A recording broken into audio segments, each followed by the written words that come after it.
ఎందుకు మాది కాదు ఆ నినాదం గని అవగాహన లేకున్నది కొంత సమాజం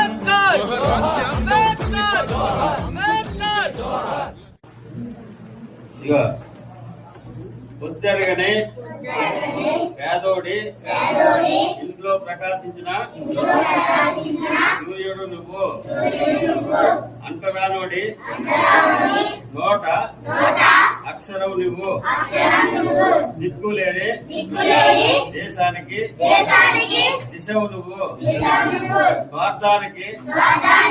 అర్థం తెలియని నిస్వార్థుడవు దొక్కలిండి నోడి కడుపు నిండిపోయింది వలసిపోయిన జీవితాల కోసం ఆవురైపోయావు చీకటి నిండిన జీవితాల్లో వెలుగులు